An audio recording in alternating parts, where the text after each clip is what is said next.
right, good afternoon. It is August 14th. Man, we're already halfway through August. I'm not going to talk too much. I really wanted to let the beginning go a little more, let people gather in. But Donald Trump just took the stage. He is live. He's doing a press conference. Tomorrow he's going to Alaska to speak to Putin. And he's talking about the whole DC thing, and I'm sure a lot of other stuff. So let's see what he has to say. I don't really want to talk too much. I'm just going to get right into it, and then we could talk about it afterwards. So let's do this.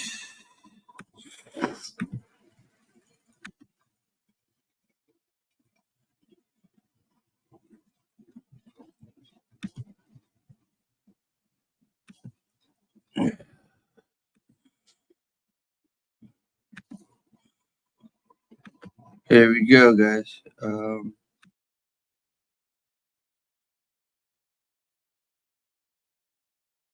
Is true. The stuff that Robert F. Kennedy talked about, the fluoride in the water, and the fact that these mandates came upon us during the summer of love in 2020, and many people lost their jobs as a result. Thank God you have this common sense approach again in office from President Trump, re-enlisting our great military members who in some cases changing the campus of the White House, adding his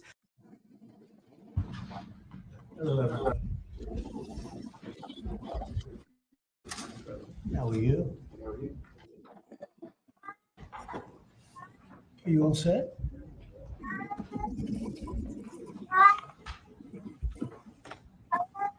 How are you?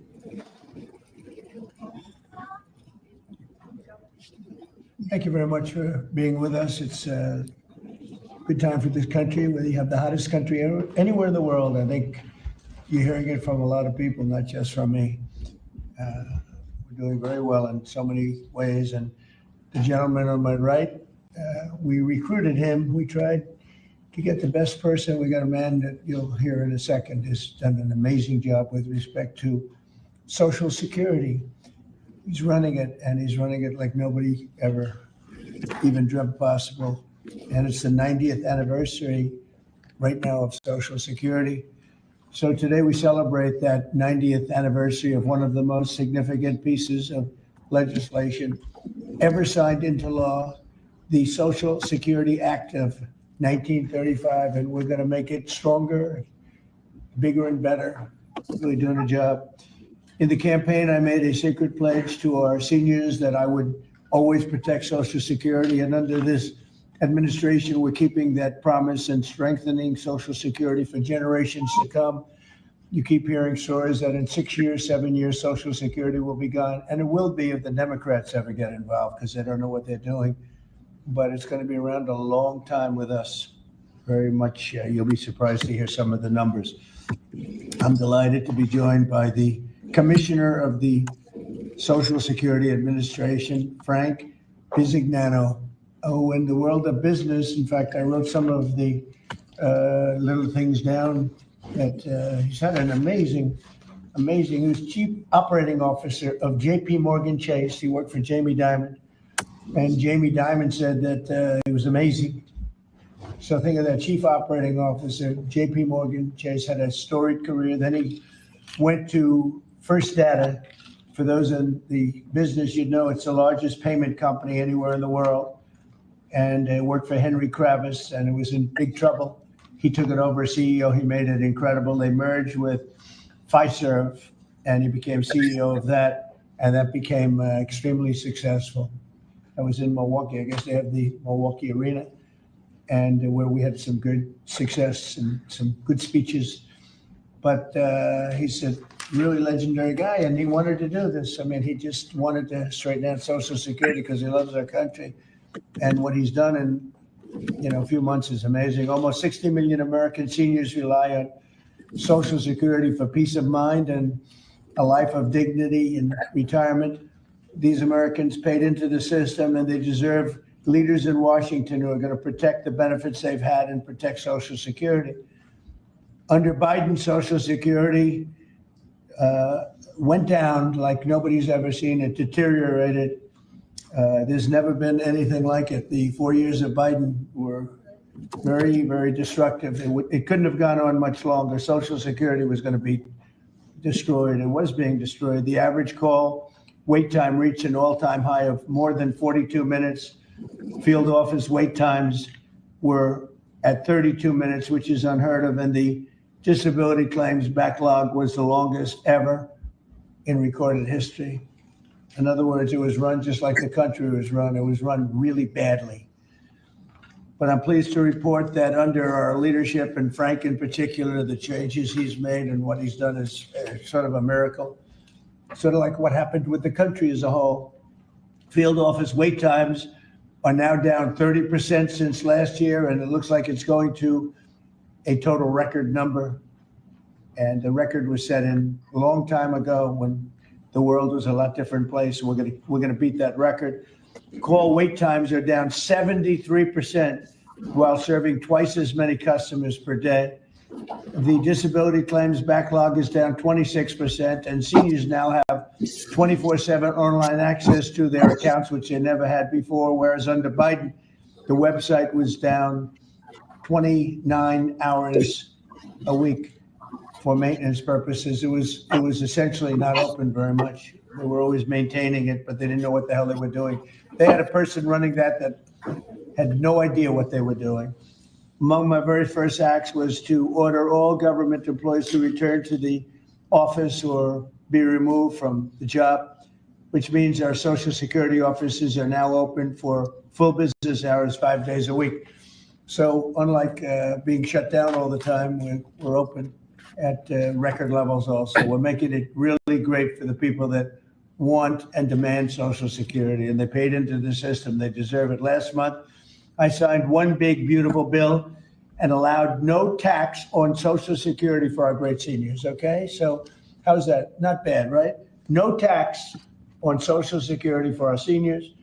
And to protect our benefits, we've already kicked nearly 275,000 illegal aliens off of the Social Security system. These are people, many of them have already left the country, and yet we were sending them checks all the time. And 275,000, and that number is now even larger than that, Frank. It's an unbelievable job. And what that's doing is making the system strong. It's making it strong. Biden never kicked anybody off. Everybody joined. And we're carrying out historic deportations to remove many more illegals committing Social Security fraud. It's the Social Security fraud that was taking place at levels that nobody's ever seen. We cleared 12.4 million names listed in the Social Security database over 120 years of age. Think of that. So we had 12.4 million names where they were over 120 years old. Is that right? That's a hell of a statement. I have a feeling, Dan, that's not really didn't happen, did it? So you have 12.4 million names listed in the Social Security database that were over 120 years of age, meaning you were breaking records, because I've never heard of anybody at 125. There were nearly 135,000 people listed who were over 160 years old, and in some cases getting payments. So somebody's getting those payments, and we're after that. We're also fighting the menace of inflation to make life more affordable for American seniors, and we've ended Biden's inflation nightmare. So we have the worst inflation in the history of our country, and now our inflation is down to a perfect number, a beautiful number, hardly any at all. And yet our country's taking in tens of billions of dollars and trillions of dollars, actually trillions of dollars in tariffs.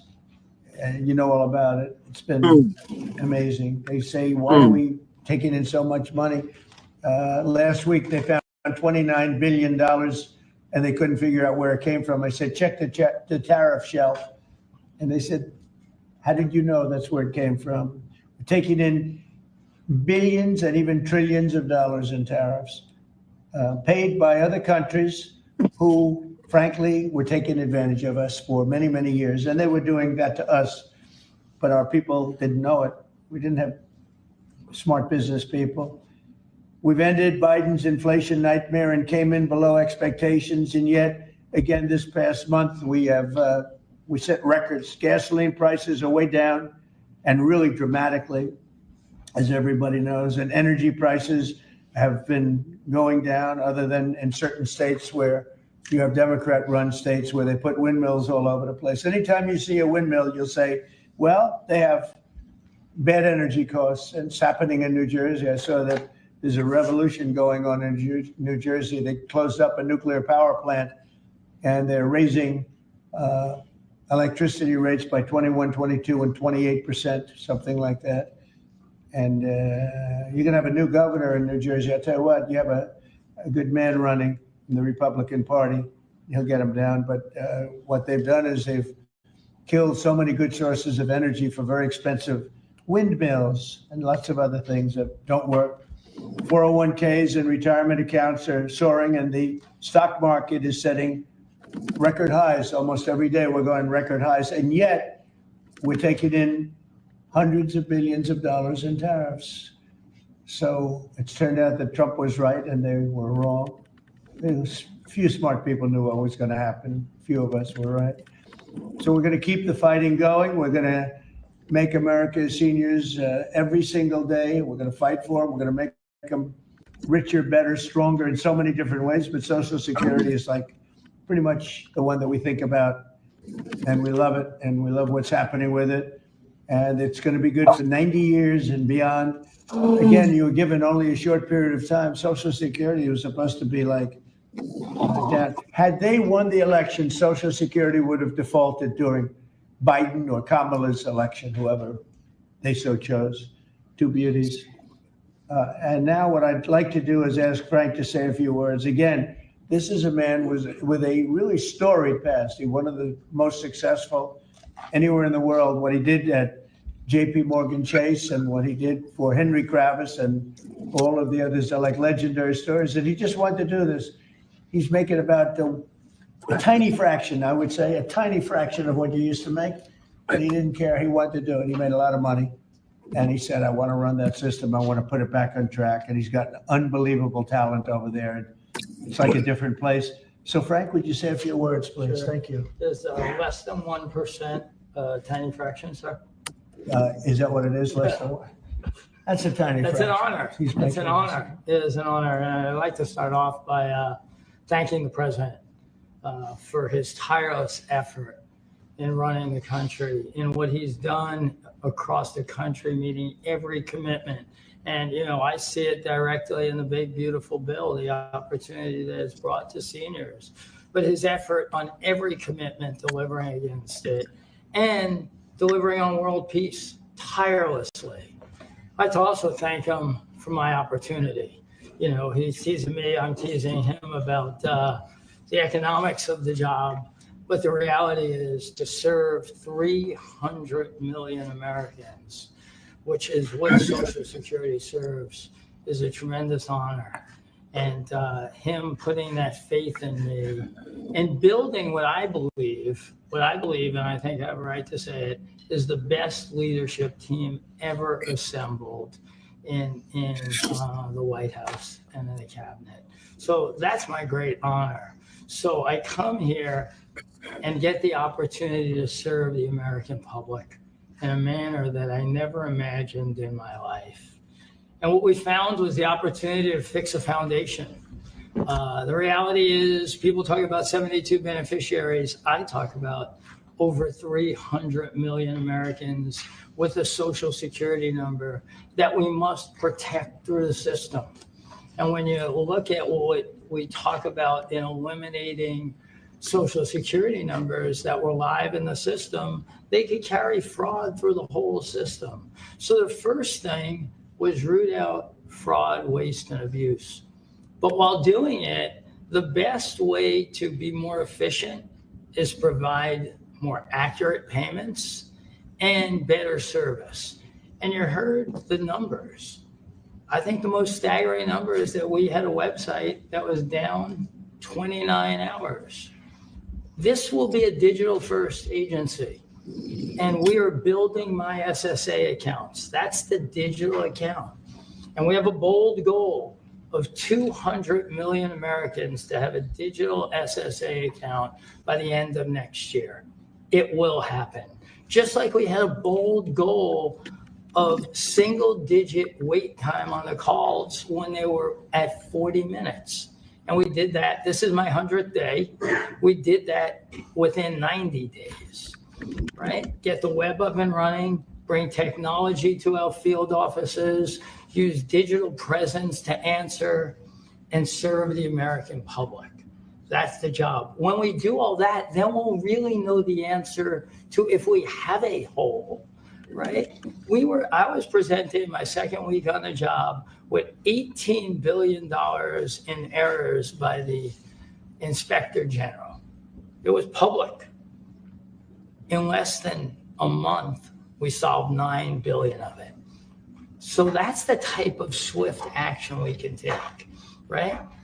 You see the things like the big, beautiful bill for the seniors. You see better digital services. You see field office wait times down. If you make an appointment to have a field office visit, it now happens in 6 minutes. Unprecedented. We are serving more people and delivering more than was ever delivered before in a manner with the highest possible quality, and we've just begun. You should expect this to be a great digital first agency. My commitment to make this happen is as deep as the president's commitment to make the world a great place. And you see the fabulous job happening here across America and what he's doing in the world. You should expect Social Security, just like the president. I thank him for making America great again. It's happening. Social Security will be great again. You have my commitment. Thank you, Mr. President. Thank you very much, Frank. I'm going to sign the new proclamation, please. Sir, this is a proclamation both commemorating the 90th anniversary of the Social Security Act, the signing of the Social Security Act, and also the incredible accomplishments of your administration, fixing and promoting and safeguarding Social Security. And it also obviously mentions the fact that as part of the One Big Beautiful Bill, a vast majority of our senior citizens are no longer paying taxes on their Social Security benefits, as you promised in your campaign and as you delivered for the American people. That's a big factor, isn't it? Huh? Yes, sir. That's great. I think they're very happy about it, too. They're very happy about a lot of things. Good job, Frank. Thank you, sir. And Frank has brought with him some of the most talented people in business, and they were making a lot of money, but they made a lot of money. They had money they didn't have to make anymore, and they just want to do this. They want to have our country become strong and good, and that's what's happening. And we're doing that in a lot of locations, a lot of areas. You deal with some of the people that are commissioners, that are secretaries of state, secretaries of treasury and commerce, people that were really, really successful people. And they gave all that up to make a very small amount of money. They don't even consider it a fraction. You say 1%, less than 1%. That's pretty good. That's a big pay cut. But Frank is one of the most outstanding of all. His career has been incredible, and you just have to look at what happened at J.P. Morgan Chase and look at what happened with First Data. First Data was the biggest company of its kind in the world, but it was not going to make it. He went in, and it became a tremendous success and merged into another company, and he became the head of that company. And he said, let me go save Social Security, because as big as that stuff is, it's small potatoes compared in terms of numbers, right? In terms of numbers, these are big numbers. Government numbers are big numbers. So I want to thank everybody for being here, but I'm really proud of you, Frank. And here's your proclamation, and let's take a look at what that looks like. Signed by the human hand. For a change. That's good, right? Do you have any questions for Frank? How about questions for Frank? For Frank? Mr. President? Yes, on Social Security. Please. First and foremost, this was a major campaign promise that you had. 2023, it was one of the first Agenda 47s that you put out. It was titled, "We Must Protect Medicare and Social Security." Why was this important for both of you to get done, and given the fact that it'll impact millions of lives? Well, it was very important to me because I knew how Social Security, I've been hearing about it for years, long before I came to office, that it it was really going to die very shortly. And I had to put somebody outstanding in, and we were talking, I was talking to him on a business sense once, and I said, this guy's amazing. And he said, I'd love to help you with Social Security, because it's sort of what he does. You know, he takes troubled entities and turns them around. And he did some of the biggest messes in the world, and Social Security in a certain way, I guess, you know, you reported it all the time. In 4 or 5 years, it's going to go bust, but not anymore. It's not. And he's got it turned around so well. The Proclamation helps. All of the things we've done help. And he's finding such tremendous fraud where we have illegal aliens. We have people that don't even exist on Social Security now. They don't exist. And what it does, it makes it totally secure and powerful for the people that are on it and need it. And we're very proud of the job he's done, one of the best. Kara Castro from Lentel TV. How are you today, sir? Democrats like Bernie Sanders and Elizabeth Warren continue to peddle the lie and the claim that you're trying to cut Social Security, despite your repeated promises to protect it. Why do you think they keep pushing this misinformation and literally terrorizing the elderly in America that sadly keep watching the devastating mainstream media? I love your question. I should have called you almost first, but I love his questions also, always. But it's such a good question. It's so vicious what they do. Elizabeth Warren said she was an Indian. We call her Pocahontas. She's a liar. She lied her whole career. Based on the fact that she was an Indian, she was able to get into certain colleges, get certain jobs, get into certain universities to work there. She's a liar and a mean person. She's a nut job. I watched her the other night. She's all hopped up endorsing a communist in New York City. And she was all excited and jumping up and down. She's got to take a drug test. She really does. She's got to take a drug test. There's no way somebody can act that way and be normal. What she's done to our financial institutions, he destroys people. You know that you had a lot of great banks in the Midwest and banks that loaned to farmers and others, and they went out of business. She put them out of business. Stone cold mean. Banks that were open 150 years, family banks that supplied the farmers and manufacturers and others, and she put them out of business. She's a mean, horrible human being. Bernie Sanders is Bernie Sanders. I don't mind him so much. He's just a liberal guy, very liberal guy. He's a wacky guy. He's still sharp. I got to tell you, he's 86 or 87 or something. He's still sharp. You compare that to Joe Biden, it's, sort of what happened. So I don't mind Bernie Sanders. With him, you know what you're getting. You're getting a guy, he's a nasty guy, but he's somebody that, I don't know if I call it a fastball, but he's able to throw the ball pretty well.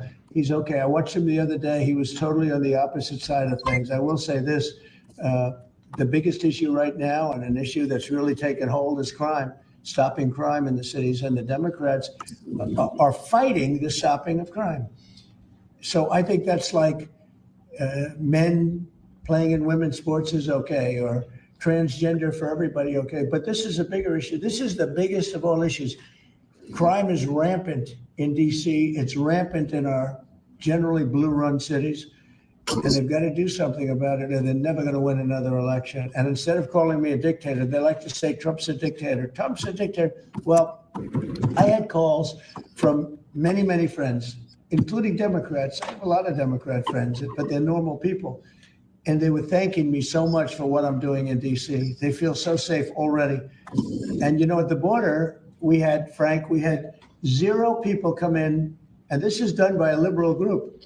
They're the people that do it. I have nothing to do with it. 0 people in 3 months. We had 0, 0, and 0 for 3 months. And last year we had millions of people pouring in from all countries, from jails, from drug addicts, gang members, drug dealers by the thousands and thousands. 11,888 murderers, half of whom committed more than one murder. They flowed into our country.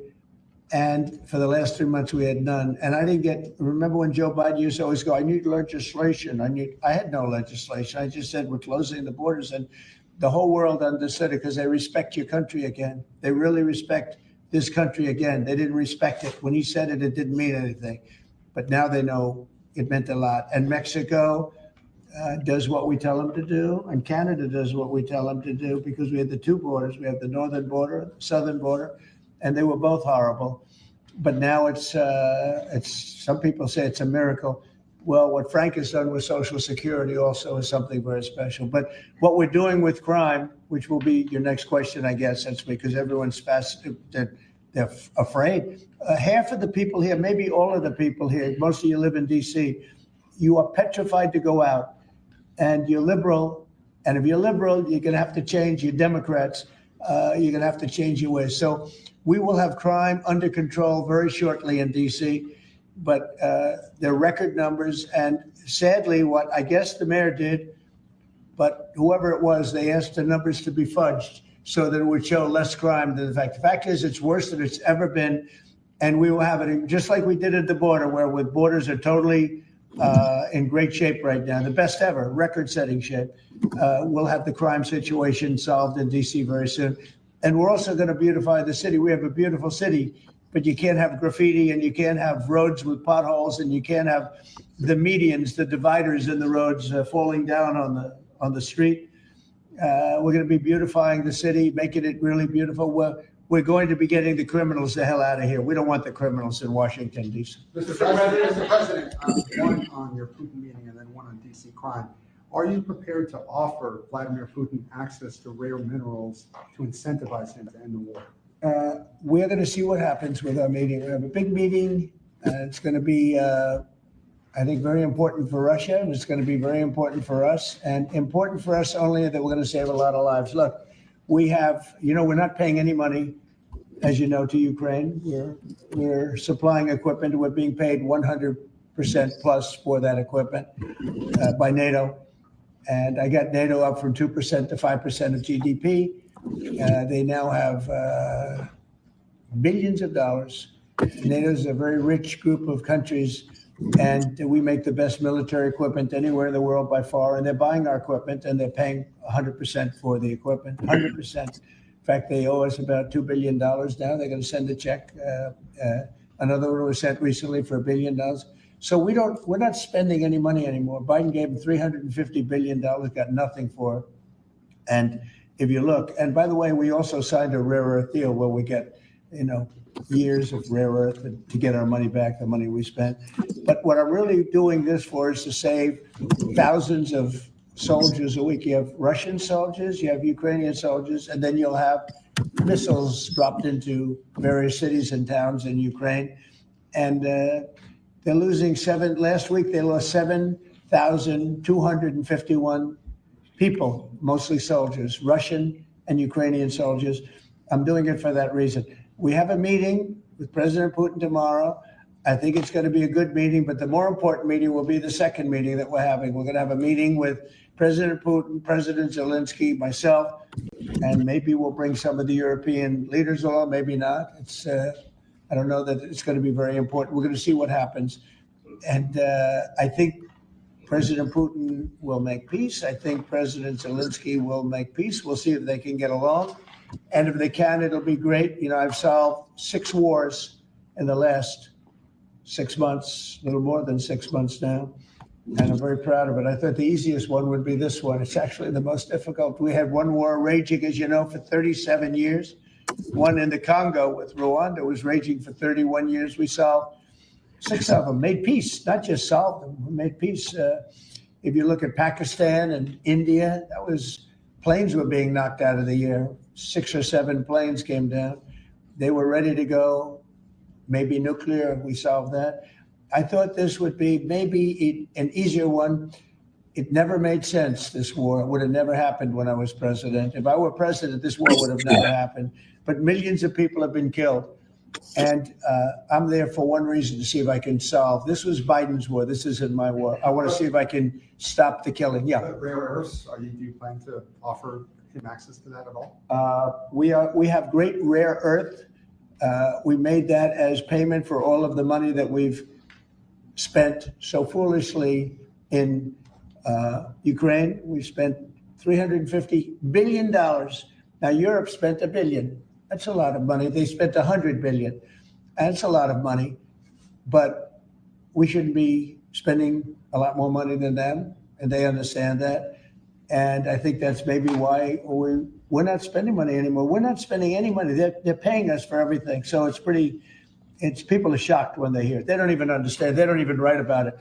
But we're not spending money, but we are spending a lot of time trying to get the war solved. If we can get the war solved, we'll be very happy. As far as rare earth, that's very unimportant relative. I'm trying to save lives. And on DC crime, sir, on DC crime. Do you have a message for the Democrat lawmakers like Nancy Pelosi or media who are saying after living here for many years that there is no crime and you're trying to start a new news cycle? It's another reason why the Democrats lost the election in a landslide.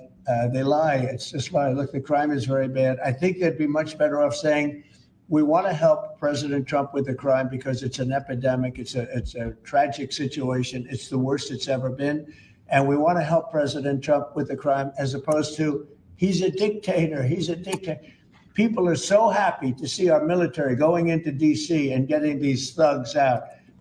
As you know, we arrested a lot of people yesterday. We arrested a lot of people today.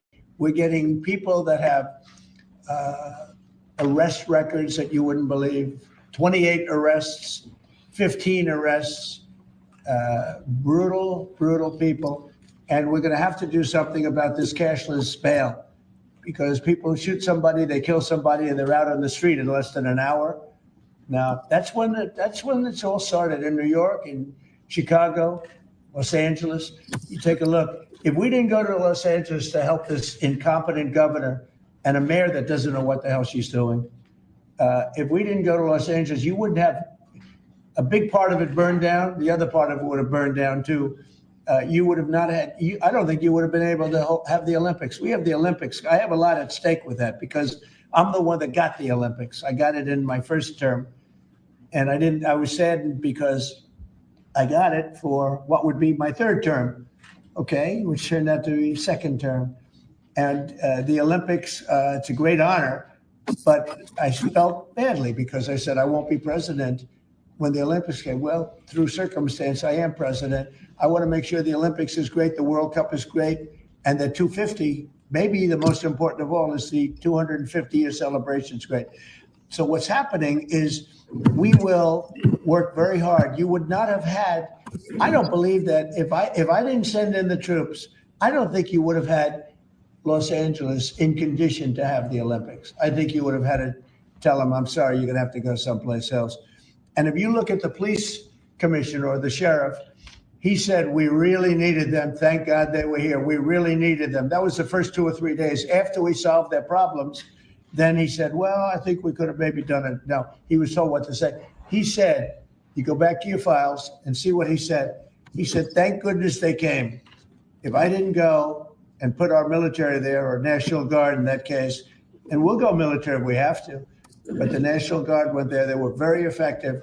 If we didn't do that, I don't think you would have had the Olympics in Los Angeles. The place would have been just like the 25,000 houses that burned down, where, by the way, the governor ought to focus on getting their permits. You know, the federal permits are given. Those are the hard ones, and they were given a long time ago. People can't rebuild their house because they can't get permits from the state and the city, and they ought to focus on that because it's very upsetting. I went there right after the fires. I walked the streets, and I met a lot of great people that want to rebuild their homes. We took care of it from the federal standpoint, but they're not taking care of it from the city, the mayor, and the governor. They're not getting their permits. They can't build their houses. Mr. President, on DC crime. Go ahead, please. Mr. President, thank you. Do you think this summit and the incentives for peace you are putting on the table could end up rewarding Putin for his invasion of Ukraine? And what kind of signal do you think that could potentially send to other aggressors? No, I don't think it's a reward. I think that what we have is a situation that should never have started. It didn't start under me, and for 4 years it wasn't even discussed. And I could see it was going to happen after I left. I could see what was happening. Everything that we did was wrong. Everything that was done was wrong. Everybody's to blame. Putin's to blame. They're all to blame. This is a war that would have never happened. Mr. President, on DC crime, sir. The other question on LA, Mr. President, earlier today, the Washington, D.C. police chief issued an executive order allowing metropolitan police officers conducting traffic stops to notify federal immigration and customs enforcement about undocumented immigrants they encounter. Yet the city has a long-standing pro-immigration policy, including allowing non-citizens to vote in local Which elections. is ridiculous. And really in Crazy. cooperation with federal immigration agencies. Right. Did your administration pressure the DC police chief to review and repeal these policies? And will you require other cities to roll back similar policies to avoid possible federal takeover of local law Yeah, so enforcement? what you're saying is that it was a very positive thing. When they stop people, they find they're illegal, they report them, they give them to us, et cetera. That's a very positive thing. I have heard that. It just happened. That's a great step. That's a great step if they're doing that. Yeah, I think that's going to happen all over the country. We want to stop crime.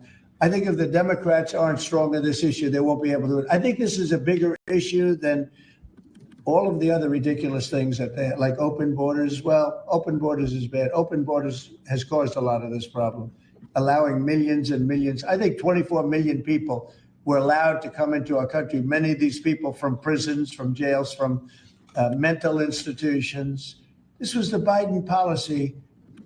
And I don't believe it was him. He was never there before. It was the people that encircled this very beautiful desk, the Resolute desk, radical left lunatics who were smart, but radical left.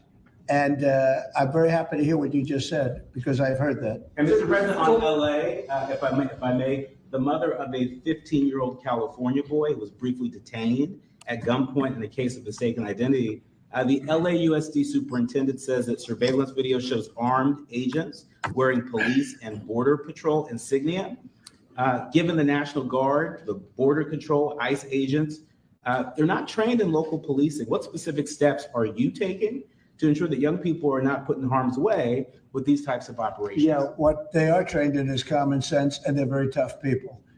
And they have great common sense, and they are highly trained. I heard the mayor of LA was saying, oh, they're not trained this way. I heard this character from, where was he from? They talk about him as a candidate. He's got no chance. The governor of Maryland, I watched him this morning saying that the governor of Maryland, yeah, they say maybe he'll be a president. He's not presidential timber at all. But I heard him today talking about how the National Guard or the military is not trained in police, but they're trained in common sense, and they're trained in not allowing people to burn down buildings and bomb buildings and shoot people and all of the things. So they've done a great job. Again, if we didn't send them, and very importantly, if we didn't send them into Los Angeles, the rest of Los Angeles would have been burned down to the ground. When you look at Minnesota, Minneapolis, I sent them into Minneapolis because the governor wouldn't make the call. If I didn't do that, you wouldn't have a Minneapolis. It wouldn't be, I don't think it would be existent today. You remember the famous scene burning over the CNN anchor's shoulder. He said, everything seems to be very peaceful. And behind him, the whole city's burning down. So you had the whack job governor who ran for vice president and made a fool out of himself. You would have had, I saved that city. I'll tell you, I saved that city. So the bottom line is these are very tough people that are trained in a thing called common sense. And they're also trained in doing what we're talking about right now. And you watch crime stop, but you wouldn't have Los Angeles. It wouldn't be existent today. We would have had to cancel the Olympics if I let that go on. Will you pressure Israel to allow journalists into Gaza to cover the humanitarian efforts the U.S. is pursuing? And I'd like to see that happen, Jim. would you pressure? I would like to see it happen. I would be very fine with journalists going in. It's a very dangerous position to be in, as you know, if you're a journalist, but I would like to see it. And on tariffs, Brazil, Mexico, and Latin America are getting closer to China. And they say it's partly because of the tariffs you're imposing in those countries. Are you concerned them getting closer to China? No, not at all. I'm not concerned at all. They can do what they want. None of them are doing very well. And what we're doing in terms of economics, we're blowing everyone away, including China. We're doing better than any other country in the world right now. Brazil has been a horrible trading partner in terms of tariffs. As you know, they charge us tremendous tariffs, far, far more than we were charging them. We weren't charging anything, essentially. And Brazil has some very bad laws happening where they took a president and they put him in jail, or they're trying to jail him. And I happen to know the man, and I will tell you, I'm pretty good at people. I think he's an honest man. I think what they've done, this is really political execution that they're trying to do with Bolsonaro. I think that's terrible. But they also treated us very badly as trading partners for many, many years. One of the worst countries on earth for that. They charged tremendous tariffs and they made it very difficult to do anything. So now they're being charged 50% tariffs and they're not happy, but that's the way it goes. Mr. President, on DC crime, sir, on DC crime, are you concerned at all that some federal officers that are helping DC police might be being pulled away from other high priority assignments? Like what? Like what? Terrorism. Oh, really? Terrorism? They'll stop terrorism as part of what they're doing right You said now. really So, terrorism? The soldiers that we have, first of all, we have plenty of them, long beyond what that you have here. We're just using a very small force. You know, in Washington, D.C., they have thousands of police. They have a lot of police, but the police weren't allowed to do their job. We have a lot of great ones, and you have some that weren't so good, to be honest, but they weren't allowed to do their job. But now they are allowed to do their job, and essentially it's only 2 days, but you look at the numbers already, they're dropping. And no, they're not being pulled off for anything. Mr. President, as you know, there were some very concerning reports about crime statistics. Police are manipulating crime data to downplay crime in DC. Will the administration release its own crime statistics to counter their misinformation? And will those individuals who are intentionally misrepresenting crime data and fudging the books, like you said, be penalized for endangering the public? They are under investigation right now. They are giving us phony crime stats, just like they gave other stats in the financial world, but they're phony crime stats. And Washington, D.C. is at its worst point, and it will soon be at its best point. You're going to have a very safe, you're going to have a crime-free city. I mean, I say that. You're going to have virtually a crime-free city. And these are strong men, but the criminals are strong men and women, but they're strong men. And these are people that don't play games. We're not playing games. These are criminals we're dealing with. And they treated people. They took one of the people that worked for us the other day. You saw the beating, the pounding, 10 against 1. And they pounded the hell out of him. He's lucky to be alive. He's barely, almost killed. And we're not going to have that happening, please. Tulsi Gabbard declassified more documents last night related to the Russiagate hoax. She's doing a great job, by the way. That was another fake story. I'm very happy with the job she's doing. That's right. They declassified some terrible documents talking about Democrats and what they did. Radical left lunatics. It showed that then DNI James Clapper sent out emails to IC officials saying that it would be a team sport to push then the debunked 2017 ICA report and that it might need them to compromise on their normal modalities. But what's your reaction to the latest declassification? And in your view, sir, what does real accountability look like for the players? It's incredible what we're finding. Absolute proof of guilt, and we'll see what happens. But Clapper and Comey and that whole group of criminals, they're criminals, and they made it very tough. You know, they did the fake Russia witch hunt that lasted for 2 years, and I got totally exonerated. There was no doubt about it. They should have done it in 1 day, not 2 years. But it was a whole scheme to try and demean Trump so that I couldn't win an election. And that is a criminal group of people. They're sick people, and they're criminals, and they should be taken care of. Mr. President. Does Putin have a strong hand tomorrow? Well, he came to our country, and I heard CNN fake news talking about that was a big win for him. Normally, you would say the opposite, but they said, oh, it's a big win that he came here. Normally, we would say the opposite, he came here. I think that President Putin would like to see a deal. I think if I weren't president, he would take over all of Ukraine. It's a war that should have never happened. If I weren't president, in my opinion, he would much rather take over all of Ukraine. But I am president, and he's not going to mess around with me. On Russia, Mr. President, would you support or agree to reducing NATO troops in Europe, in countries like Poland, in order to get Russia to agree to a peace deal? That hasn't been put before me, and I'll think about that for later, but it has not been put before me. Go ahead. Is anything less than an unconditional and immediate ceasefire a victory for the U.S.? Tomorrow? Yes. Well, tomorrow we'll see. I say, I don't know where that comes from. It's sort of not a good question. I would say that tomorrow, all I want to do is set the table for the next meeting, which should happen shortly. I'd like to see it happen very quickly, very shortly after this meeting. I'd like to see it actually happen maybe in Alaska where we just stay because it's so much easier. But I think that I think it's going to be very interesting. We're going to find out where everybody stands, and I'll know within the first 2 minutes, 3 minutes, 4 minutes, or 5 minutes, like we tend to find out whether or not we're going to have a good meeting or a bad meeting. And if it's a bad meeting, it'll end very quickly. And if it's a good meeting, we're going to end up getting peace in the pretty near future. Okay? How about one more? Thank you, Mr. President. On the Smithsonian, I know that your administration is seeking to weed out a lot of this left-wing spin that's in the museums, but we're seeing from people like Brian Stelter or other commentators that they're insinuating that you are trying to change history according to your narrative. What's your response to that, and is there anything you particularly like to do? Well, we want the museums to treat our country fairly. We want the museums to talk about the history of our country in a fair manner, not in a woke manner or in a racist manner, which is what many of them, not all of them, but many of them are doing. Our museums have an obligation to represent what happened in our country over the years, good and bad, but what happened over the years in an accurate way. Thank you very much, everybody. Thank you, press. Thank you, press. Thank you. Thanks, guys. Cut it out right here. Thank you, press. Thanks, guys. Cut out right this way. Right this way. Thanks, guys. Keep coming. See the video of the sandwich? Okay. Now I have yesterday before well, actually last night Trump spoke. I personally didn't know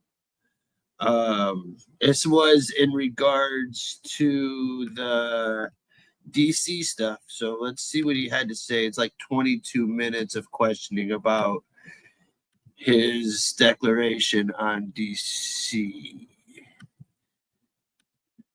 Here it is. All right, let's go. And then I have like some news, and I'll probably just call it, to be honest.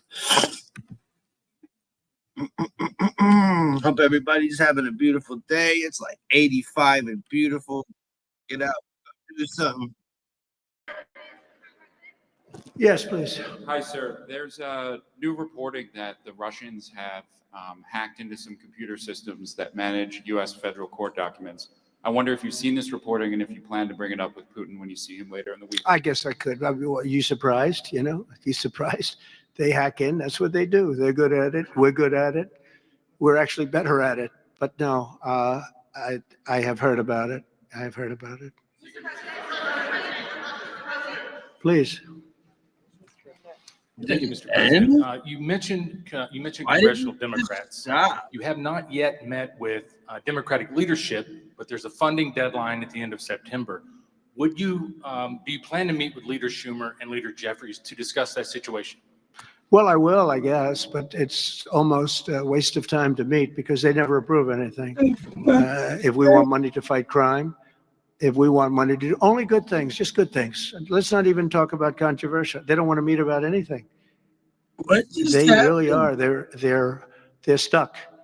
They don't know what to do. They have probably more, I would say more than half are sane, but they are led by insane people. And the kind of things that they're pushing are not something. We have a communist running for the mayor of New York, and I wish him well. I may have to deal with him. I mean, it's not even conceivable. It's not even conceivable that could happen. And maybe he won't win, but he won the primaries by quite a bit. You know, shockingly, he won the primaries. So, and you see some of the people supporting him that truly don't believe what he's espousing. So, I mean, we will meet, but nothing's going to come out of the meeting. But here's the advantage we have is that we just passed a great, big, beautiful bill that had all the biggest tax cuts in history. No tax on tips, no tax on Social Security. Think of it. Think of that for the seniors. No tax on overtime. And all sorts of things. You go out, buy a car, you can deduct the interest payment. If you borrow money, you can deduct the interest payment for your taxes. So many things, but the biggest thing is from a business standpoint, deductions. You know, that was tremendous. It's going to, our country is roaring. Our businesses are, you're going to see some numbers in 12 months when these factories are open. You know, we're opening up factories all over the world, all over the country, but that's all spreading to I think we're spreading the wealth all over the world, if you want to know the truth. But we're opening them in this country at a level that we've never seen before. We've never seen. So they just don't want to prove anything. They just, we meet with them and they say, as Nancy Reagan said, just say no. They go, oh, just say no. They're afraid to approve anything. If we say, we want to stop crime in this country, or as an example, bail, we want to make it so that people, if they murder somebody, they're in jail. They don't get out on no bail. They say, we don't want that. We want people to murder somebody and they immediately are released and they go out and murder somebody else. It's a big problem, a tremendous problem. By the way, we're going to go for statutes in DC and then ultimately for the rest of the country where that's not going to be allowed, because it was when they did the cashless bail thing that the numbers really started going up. In this city, in New York, in Chicago, in Los Angeles, no matter where they have it, the numbers went through the roof. So we're going to meet with them, of course. I'd like to meet with them. We're going to tell them all these good things, and they're going to tell us no. And then we're going to go out and we're going to vote it in by the Republicans, because I don't believe that anybody is capable of making a deal with these people. They have gone crazy. Go ahead. Thank you, Mr. President. Thank you. Your federalization of the police has a 30-day limit unless Congress acts to extend it. Are you talking to Congress about extending it, or do you believe 30 days is sufficient? Well, if it's a national emergency, we can do it without Congress, but we expect to be to Congress before Congress very quickly. And again, we think the Democrats will not do anything to stop crime, but we think the Republicans will do it almost unanimously. So we're going to need a crime bill that we're going to be putting in. And it's going to pertain initially to DC. We're going to use it as a very positive example. And we're going to be asking for extensions on that, long-term extensions, because you can't have 30 days. 30 days that's by the time you do it. We're going to have this in good shape. And don't forget, in the border, everyone said it would take years and you'd have to go back to Congress. I never went to Congress for anything. I just said, close the border. And they closed the border. And that was the end of it. I didn't go back to Congress. We're going to do this very quickly, but we're going to want extensions. I don't want to call national emergency. If I have to, I will. But I think the Republicans in Congress will approve this pretty much unanimously. Please, go ahead. Thank you, Mr. President. Would you encourage members of the press to do ride-alongs with the DC police to understand how serious this crime issue Sure. is? It's okay to me if they want to do it. We're going to work with the DC police. A lot of very good people in there. Not all, but a lot of very good, very, very professional. And, we have a big force. I think they said 3,500.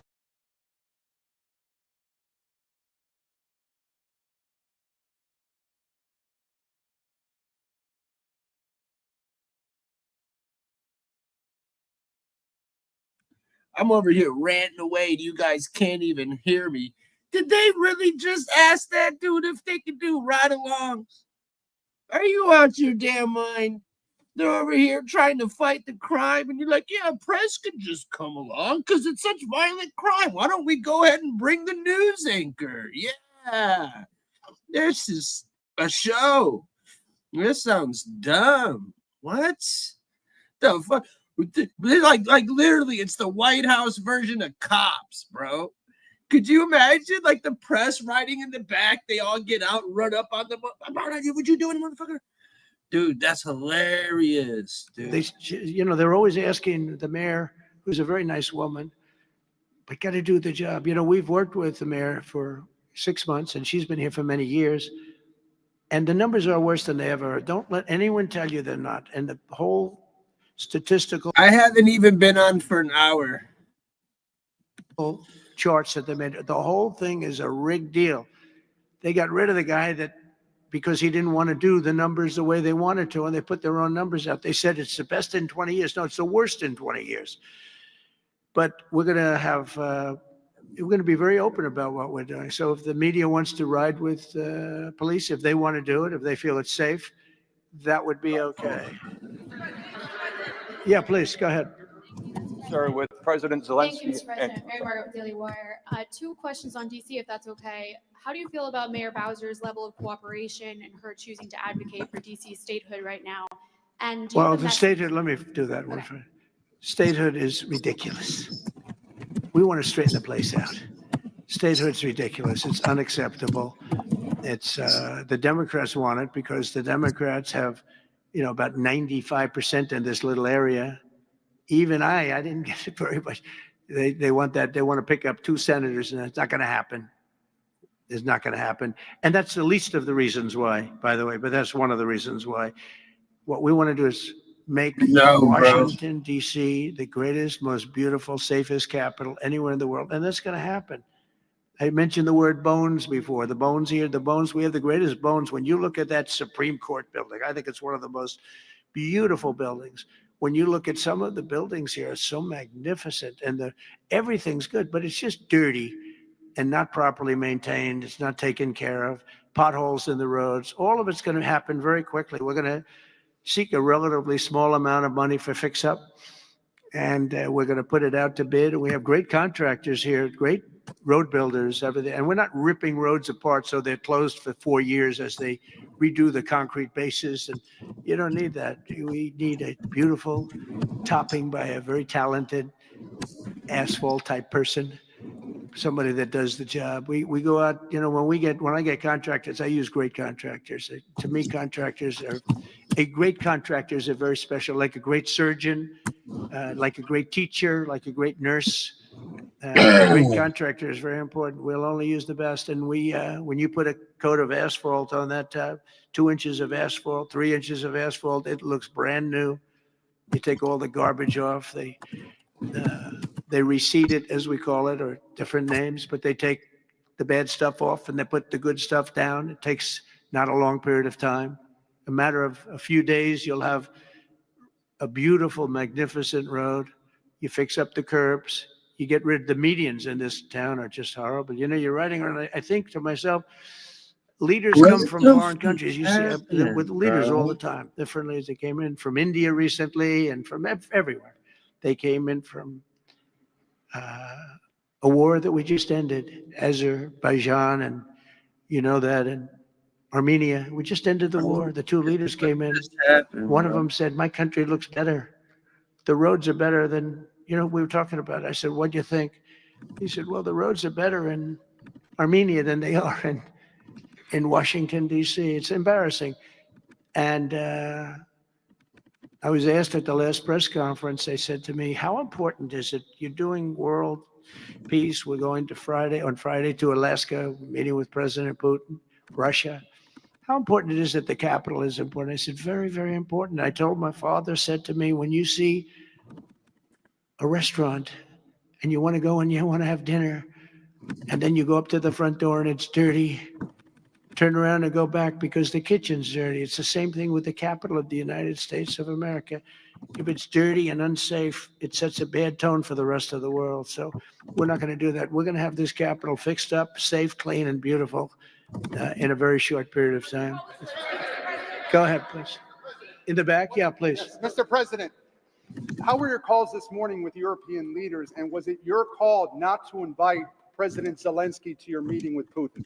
No, just the opposite. No. We had a very good call. He was on the call. President Zelensky was on the call.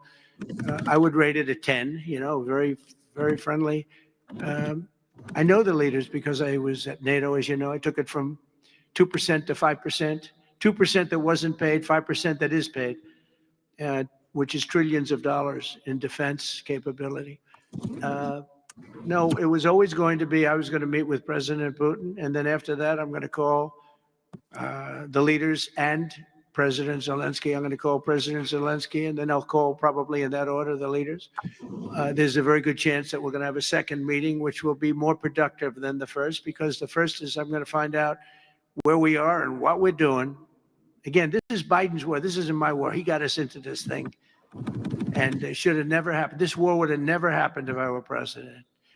But it is what it is, and I'm here to fix it, and I'm here to stop 6,000, 7,000 people last week. 7,213 people last week were killed, mostly soldiers.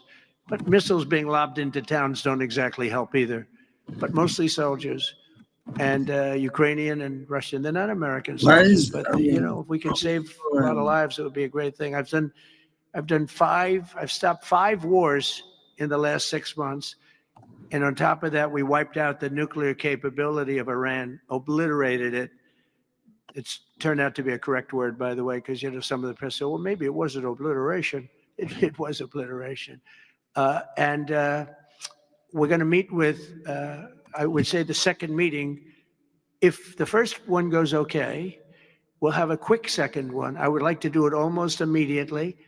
And we'll have a quick second meeting between President Putin and President Zelensky and myself, if they'd like to have me there.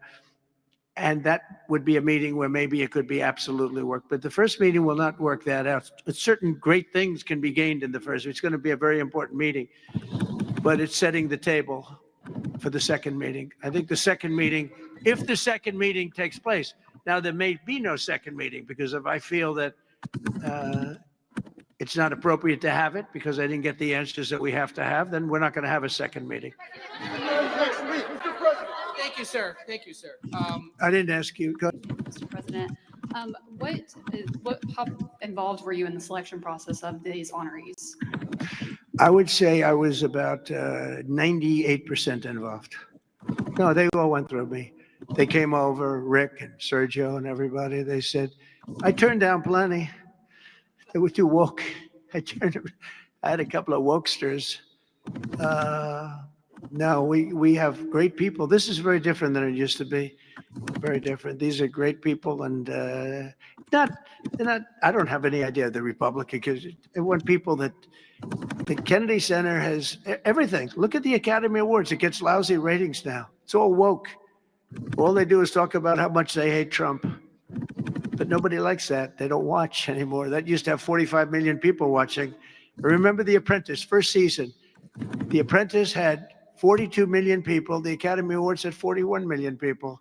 We were the second show to the Super Bowl.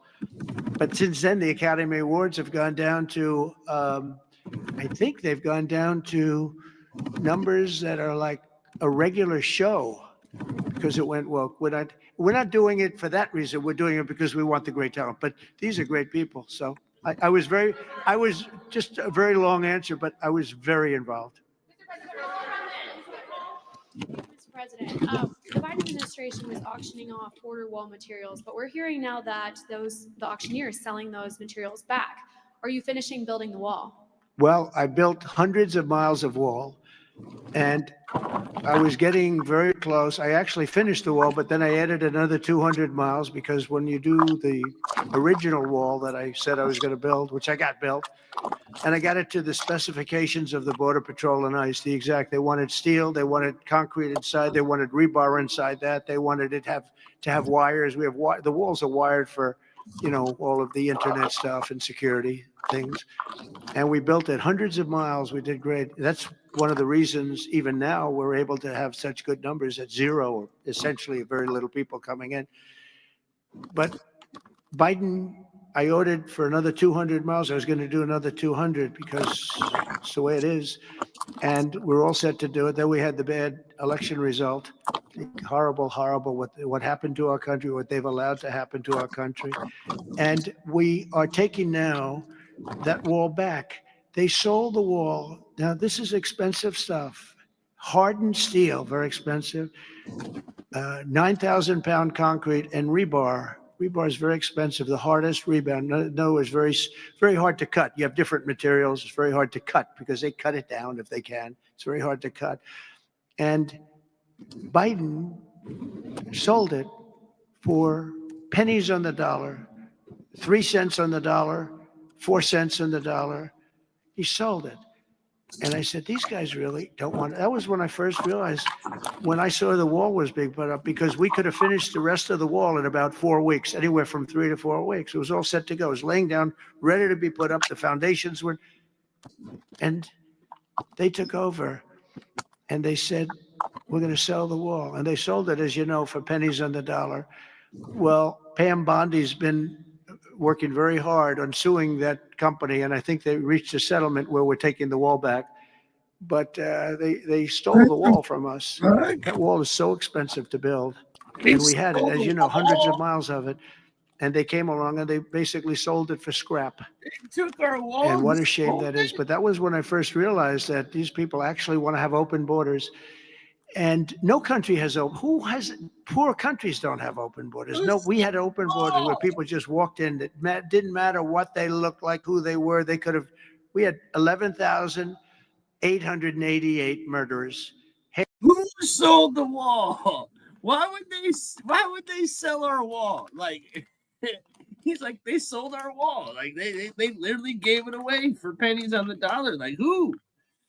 That's crazy, dude. He sold the Half wall. of whom killed more than one person. Literally killed more than one person. And this is who we took into our country.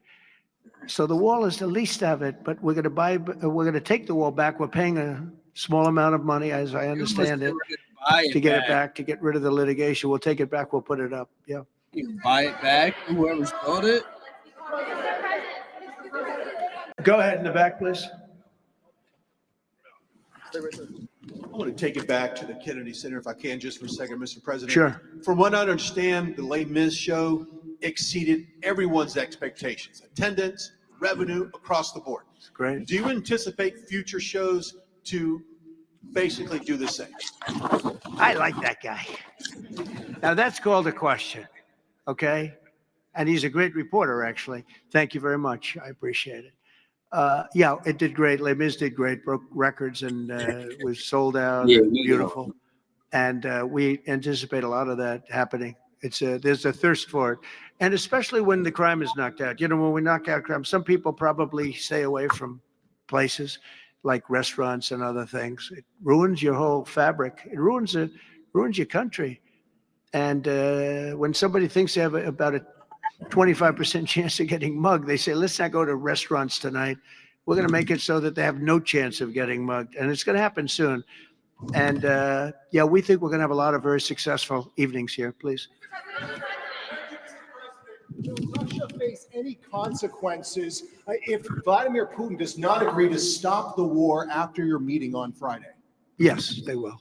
Yeah. What will the consequences There will be be? consequences. Sanctions, tariffs? There will be, I don't have to say, there will be very severe consequences. What will yes. they be? Like, Yeah, please. Let's just tell Can I them. ask you a question about the Fed? Right next to you, please. Yeah. About the Federal Reserve. Oh, Federal Reserve, my Posted favorite. yesterday Too late. that you're He's too considering- late.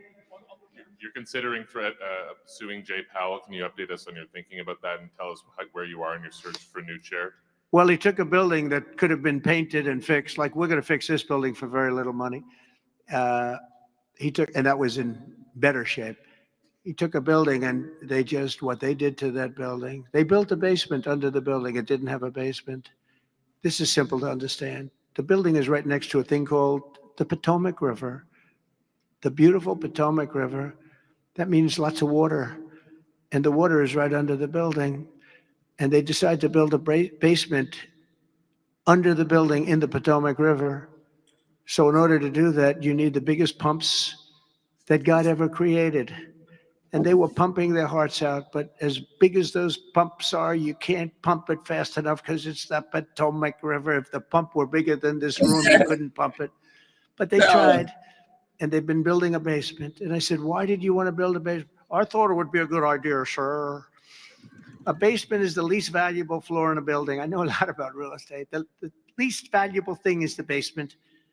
And you don't build a basement under a building that is 2 feet above the river that's right next door. You know, it's right near the river. People don't realize the river's right out their window. And that's the beginning. They did just a terrible job. Instead of, I could take a ceiling like this, they'd rip out the ceiling because they see a crack. Let's rip out the ceiling. And I would fix the crack and I would paint the ceiling. And under the ceiling, they put the most incredible protective material. They go out by 3/4 inch, brand new, gorgeous 3/4 inch plywood and sheetrock, hardened sheetrock. And they had it all over the building. So if a little piece of flake came down, but the problem is when they took the ceiling down and it would hit, they spent millions of dollars on protective material that you didn't have to spend anything. He could have done that job for $25 million and they spent $3.1 billion. He said 2.7, but it's really 3.1. They just don't want to include one of the buildings in the deal. But it's going to be much more than that. And I think he'll be long gone by the time it finishes because they've got a long way to go. And then I hear they want to hire 3,000 economists. What are they going to do?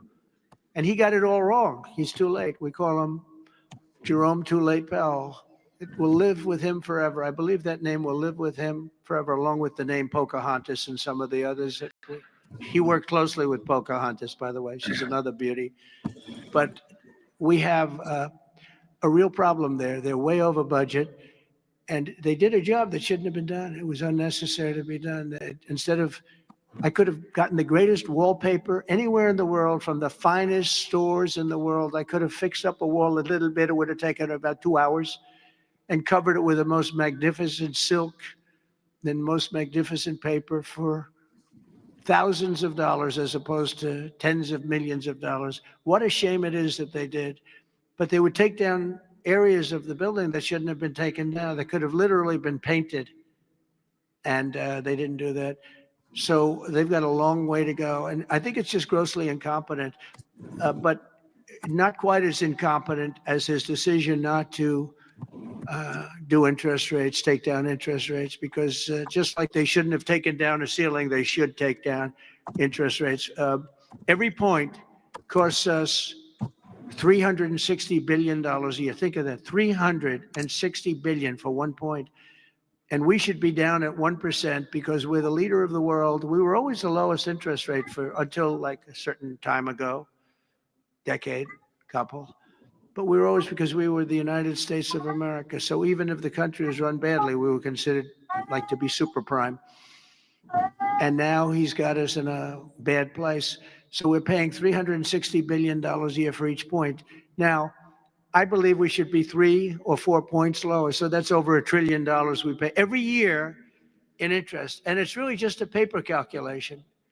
You sign a document and you save almost $1 trillion because that number equates very much to the bonds that we have to buy. But despite that, we're powering through it.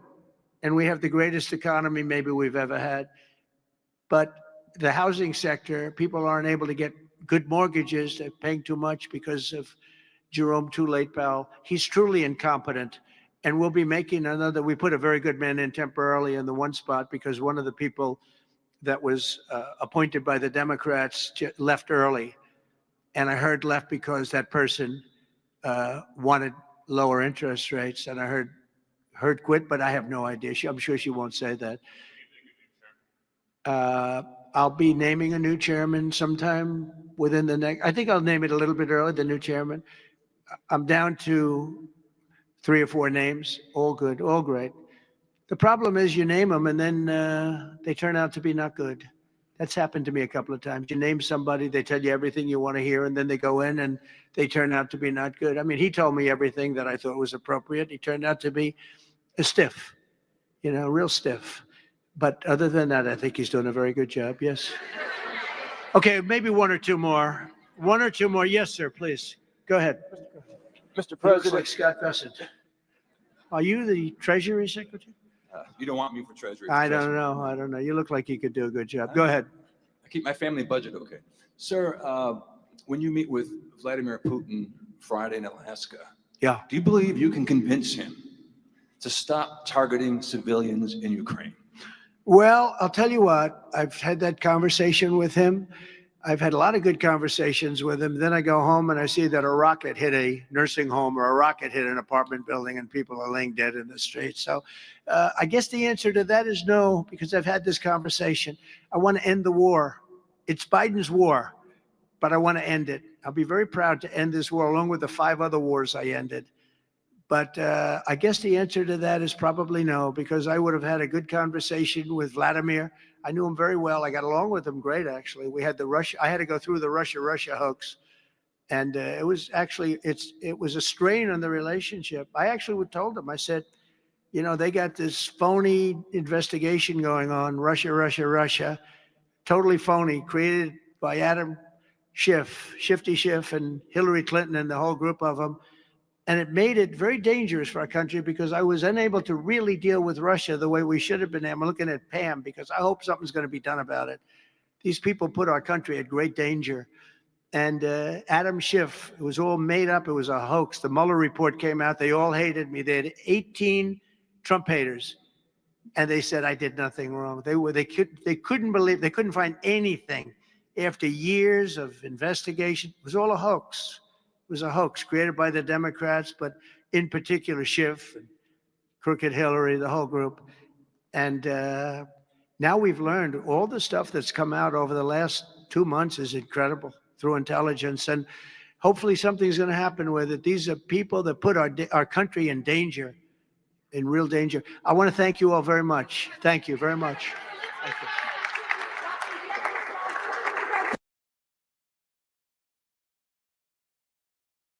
So why Indiana? Why Indiana for this latest detention center? Why not? I mean,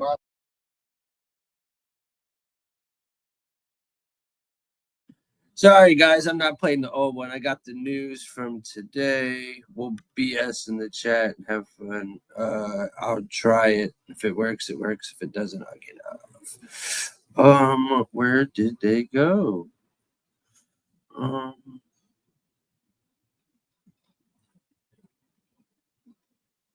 Fuck. Where did my news go, bro? South Park. Nah, we want the news. We want the news, man. How's everybody doing? Ryan, Candy, I hope you're still in here. It's good to see you in here. It really is. Everybody else who's in here, it's good to see everybody. Where's my news? Here it is. No, that's 3 weeks. 3 weeks. Oh. Here's Trump talking about his game plan on the eve of Putin. No, that's not it. I want to play the news. I don't know. Hold on.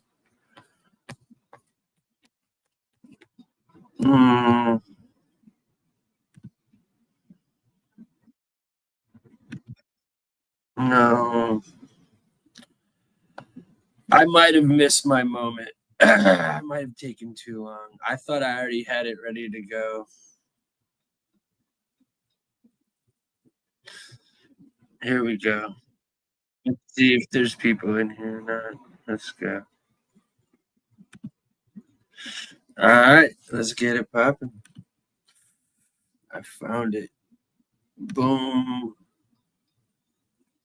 Boom.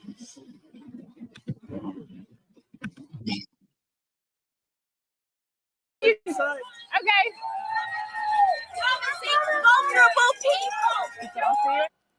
Our very own Nicole Parker caught up with New York City's radical mayoral candidate Marxist Mamdani outside of a campaign event. Got 3 questions in and got an answer. Mamdani did eventually answer several of the questions, which is kind of good news. After getting heckled by locals, we're going to bring you the full exchange. That's straight ahead, that exclusive tape. Plus, like a clown in a circus, Beto Bozo O'Rourke is desperate for attention yet again. Take a look. We are in a basketball game right now, if you'll excuse the metaphor, where the refs have left the arena. And the other side is just clobbering out of us, just punching us in the face, kicking us in the nuts, and we're kind of throwing our hands up. Oh, meanwhile, fellow failed politician Stacey Abrams, she has a big new gig at Harvard. The university is calling the 2-time loser a political mastermind. If she was such a mastermind, why didn't she win? Anyway, as you can tell, the Democratic Party, not in great shape. It's run by radicals. But Illinois power-hungry Governor J.B. Pritzker is struggling to come to grips with reality. Take a look at this. Yes, winning elections is partly about messaging and strategy, but it's mostly about values and delivering on them. And our values are exactly where they ought to be. So it's time to stop apologizing when we're not wrong. Don't change it all. Listen to the governor of Illinois. Those values are right where they need to be to lose every election. Government funded, taxpayer funded, transgender surgery, gender affirming care for kids, higher taxes, open borders, get out of jail free cards for violent felons, repeat offenders, defund, dismantle, no bail laws. How's it all working out? How's woke working out? And anyway, the most liberal city in America, our nation's capital, we know that's a dumpster fire. It's one of the most violent places on the planet. You look at the entire planet Earth, and the number one capital with the highest homicide rate is Washington, D.C., higher than other major capitals around the world. But many on the left, they're now pretending that it's perfectly safe. It's not. And they are content to sacrifice lives, prolong suffering, ignore the glaring problems in America's capital city, because for them, nothing is more important than hating Donald Trump every second, minute, hour of every day. At this point, the left has become so deranged that even members of the legacy media mob that are usually, running point for them, they're desperately trying to steer them back on track with just a gentle dose of reality. Take a look. I live in Washington. This is personal for me. Many people are frustrated with crime that we see, particularly committed by juveniles in the city of Washington. People are frustrated, Willie, that when they go to CVS to buy deodorant, that they have to get it from behind locked plexiglass. Now, you have people on both fake news, CNN, MSDNC. They are now openly worried. The Democrats, blinded by never-ending anti-Trump rage, have once again picked the wrong side of an important issue. They seem to do that daily. Take a look. I can't tell you how profoundly stupid it is for Democrats to get up with their facts and their figures and their charts and their graphs and say, look, you're safe. Can't you read this chart, idiots? Why are you complaining? I'm showing you right here how safe you are, so shut up and move along. I don't have to tell you how profoundly stupid that is, because voters told you how profoundly stupid that was in 2024. You can't keep saying violent crime is down, but the murder rate's up. To the average person, the murder rate's about life and death. You don't brag about a rising murder rate. And the Democrats I agree with you, Mika, they're falling into the trap of defending what's indefensible. It's a trap. So like everyone else, working class voters are fleeing the Dems. The New York Times talked to blue collar Democrats, and the consensus was clearer than the vodka in Kamala's coffee mug. The Dems are turning off more normal people than a sex tape from Rosa DeLaura and a peacock. Once the party of labor, the Dems had become the party of elites, making their brand more toxic than Jerry Nadler's underpants in a heat wave. After years of support, the Teamsters are shifting away from Democrats and funding Republicans, which makes sense because it's hard to picture someone who drives an 18-wheeler demanding that you pay off his truck loan. He might as well be wearing a pink pussy hat while pumping his fist in the air to NPR. The union's boss saying that they forgot who they're truly representing, working people. And when the unions jump ship from the Dems, you know it's bad. That's like John Fetterman boycotting Goodwill. It's a troubling trend even Comrade Sanders can see. And we have got to understand that the Democratic Party, in many, many respects, has turned its back on the working class of this country. And if Democrats want to win elections, they're going to have to stop taking money from billionaires and start responding to the needs of working people. Right. And that's the guy who hasn't held a real job since Nancy Pelosi's tits respected gravity. It's like the 1950s. But it's obvious there's not a single issue Dems champion that resonates with the blue-collar American. The only contact they would have with one is hiring a guy to install urinals in the women's bathroom. And because of DEI, the person they hire would be a dwarf amputee who identifies as a carrot. The whole party is a swill of identity extremism, luxury belief, and victimhood. They loved open borders because migrants aren't taking jobs reserved for art history majors. They hate cops because they want to be the ones telling everybody what to do. And they still resent the fact that Cagney and Lacey weren't lesbians. Aren't we all? They also think gender is just an opinion until a man says something they don't like. Their party leaders are career politicians who've never had a real job. Hell, Chuck Schumer couldn't change a flat tire if you gave him AAA's phone number. And he'd only change a light bulb if you held his hairpiece for ransom. Wow, you guys are hard tonight. Jesus Christ. Somebody throw some smelling salts into this group. Plus, their loudest voices are showboating radicals straight out of academia who think 2 + 2 = whatever pisses off their dads. Now, we know what blue collar is. Mechanics, truck drivers, that guy who holds up the slow sign, which was a valuable tool every time Joe Biden had to drive to another casket fitting. These are people who value their paychecks, safe streets, hard work, and family. The Dems ignored that and embraced what blue collar wasn't. Non-binary, trans, climate extremism, race theory, oppression cults. Loafers who demanded you pay their student loans. Now, saying Democrats still exist, but the party has been hijacked by unhinged, bitter activists. For every Harold Ford, there's the witches' coven of the squad, boiling a cauldron of entitlement and resentment, mixed with Eye of Newt and a handful of Rashida Tlaib's back hair. There's nothing blue-collar or real about them.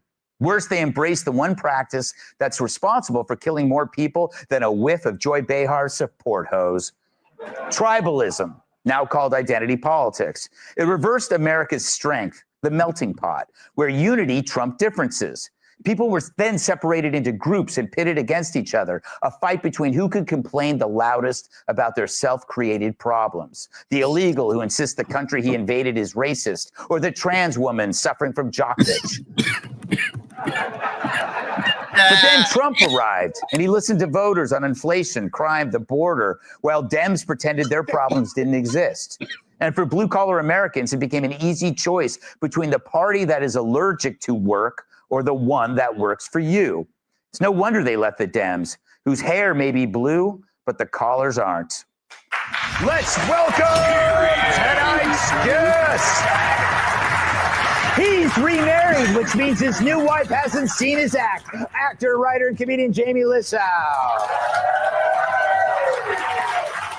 Phil Spector says he has great hair. Author and host of the James Altucher Show, James Altucher. You can't spell Tiff without TMI. New York Times bestselling author, Boston contributor, Cat Tiff. And like a game of pickleball, old ladies do him in pairs. New York Times bestselling author, comedian, and former NWA champion.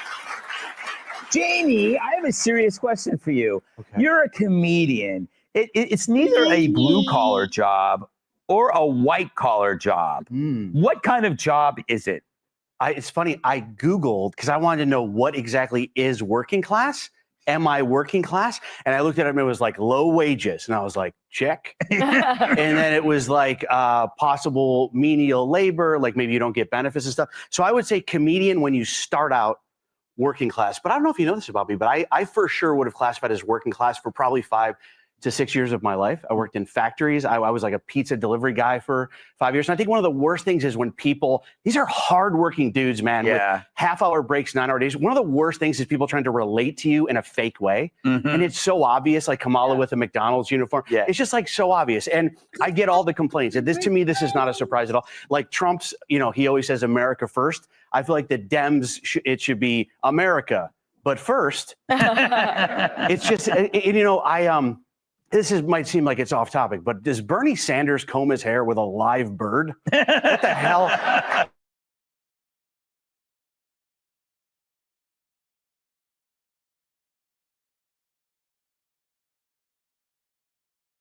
Yeah, every time she walked by me, she would go, "Nice ass, Lissow.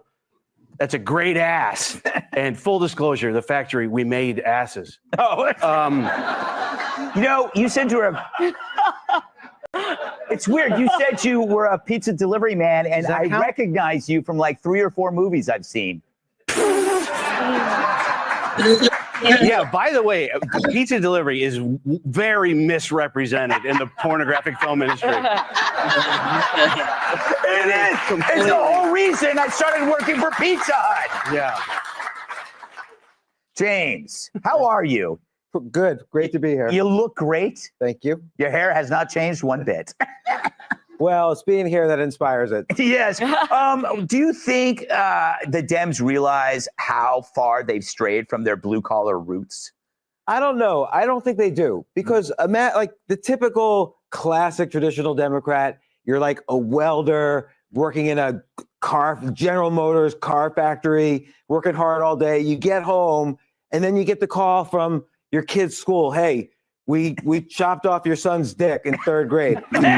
Like, and if you protest, you're going to jail for child abuse. Like so I don't think they understand that that's not a Democrat issue. Yes. Like that's completely, the traditional Democrats don't agree with that. There's this culture war that the Democrats have already lost, but they don't realize it. And that's why those Democrats are never coming back. They don't I was one of those Democrats. They are not coming back. Yeah. I don't want my kids to have their dicks chopped off. Yeah.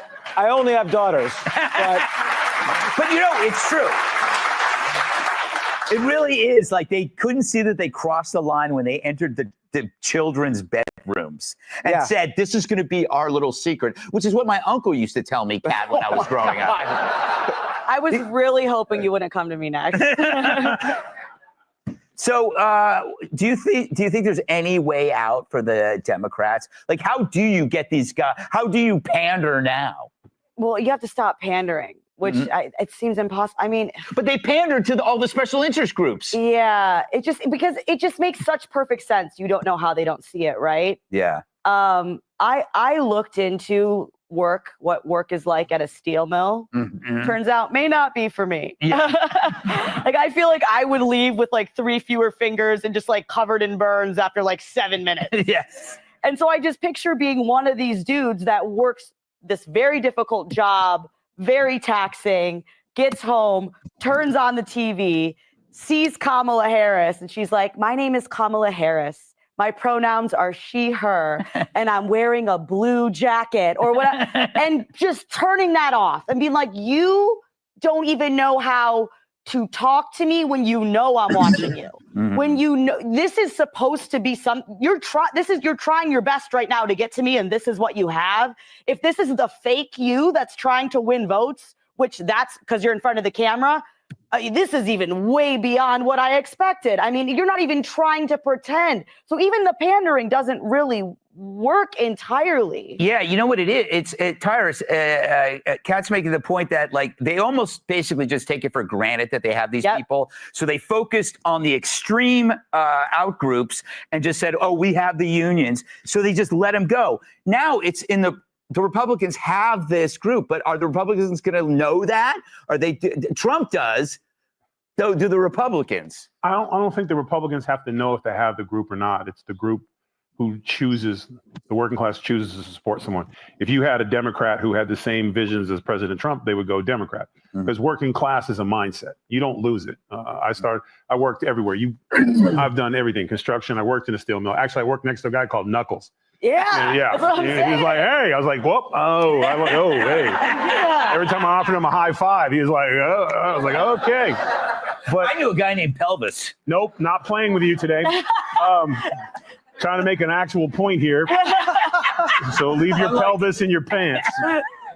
But it's a mindset. You never lose it. And when you work hard, when you take care of your family and you go to work and you work your 45 hours a week or whatever it is, and you come home, you want to be entertained, or you want to be, you've been all day at work. You've been in every aspect of your life. When you come home and sit in front of the table or a politician, just give it to me straight. Yeah. And when you can have straight talk, they understand that. And they don't care what side it's from. President Trump just decided, hey, I'm going to try this thing out where I'm just going to tell you like it is. Take it, don't take it. I'm just going to tell you like it is. And the Democrats have no respect for the working class. It's not that they think they have them. They're above them. You know, it's like all things we're all people are equal, but we're a little more equal. So it's a lack of respect. Yeah. They try to talk to them in their bubbles, because in their bubbles, that's what's important to them, is the sexual identity of their 7-year-old. And the rest of the world, that's not important. Also, it's like in work, you understand there's a hierarchy, and then the Democrats introduce a hierarchy into life, that this person is more important than you because they're in this group. You don't want another hierarchy. You go like, I already have a boss. You already have to deal. I don't need like lesbian black women to be my boss. Well, I also think it's just people watching. They know, okay, you have more money than me. You have all this influence, and you're somehow saying that I'm some kind of bad person. Yeah. That's just, what's more sickening than that? Yeah. Everyone has to deal with the nepotism, the boss's son, yeah, the general manager. The last thing you want is the boss's son as your politician. Yeah. And that's basically what the Democratic Party is. It's nepotism, and they pick each other. They choose. The American people haven't chosen a Democratic nominee in what, 8 years? Something like that after Obama. I mean, well, there's the Biden, but that was, we know what that was. Yeah. We must. No, but they trashed Sanders to get Biden. Like they all resigned the same day. And voted for Biden. Don't vote for Sanders. Yeah. He was winning, but they couldn't have like a socialist. They did it to him with Hillary too. Yeah. Hey, Sean Hannity here. Hey, click here to subscribe to Fox News YouTube page and catch our hottest interviews and most. I've got this. But that was pretty funny, man. I love me some Gutfield.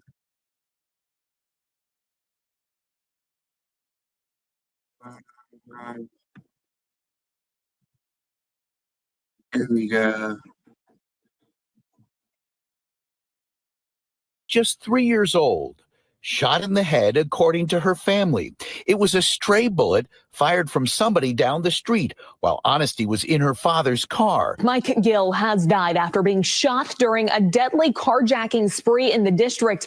Gill was a member of former President Donald Trump's administration. Police say the suspect later went on to shoot and kill another man that night before being shot by police in Lanham. 19-year-old former Doge official was violently beaten during what police say was an attempted unarmed carjacking in Northwest. Fights broke out. Someone fired gunshots.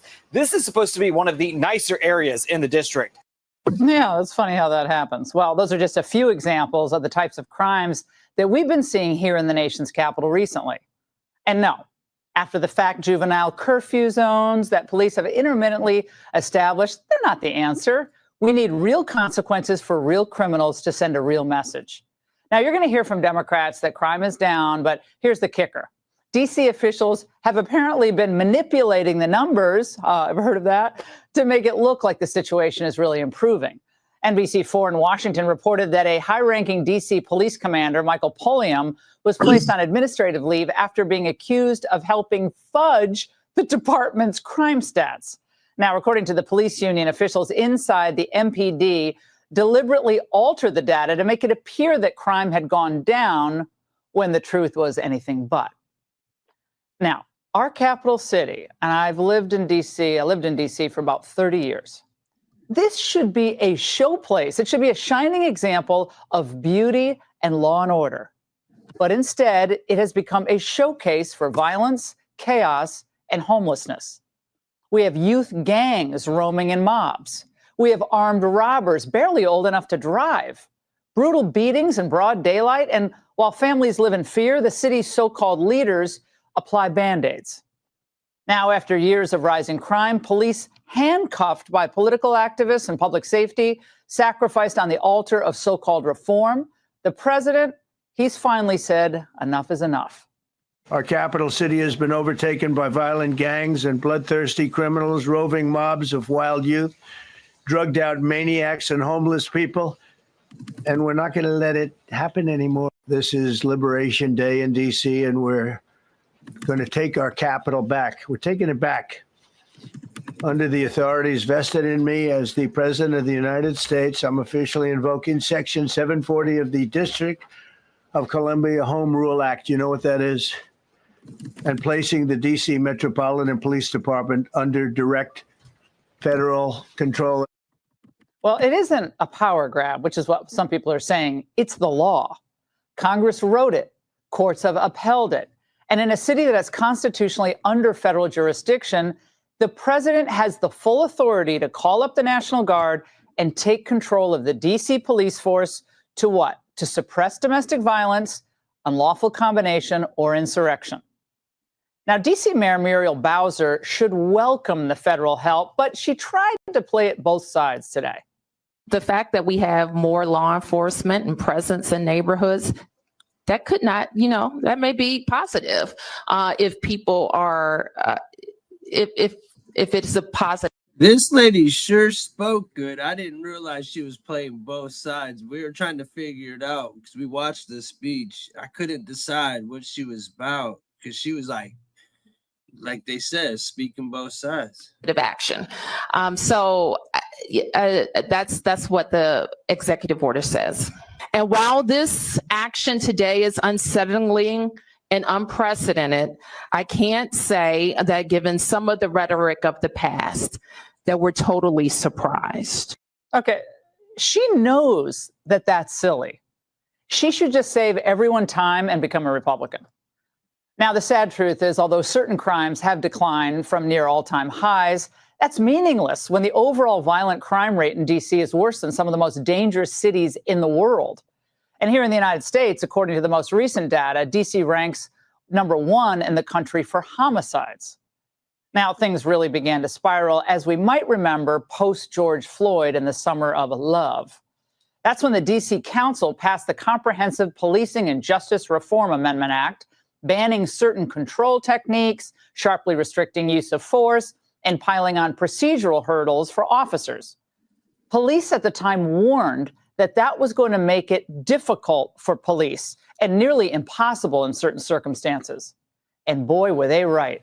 Since these reforms took effect, carjackings have surged, homicides have climbed, and juvenile offenders have learned that consequences are few and far between.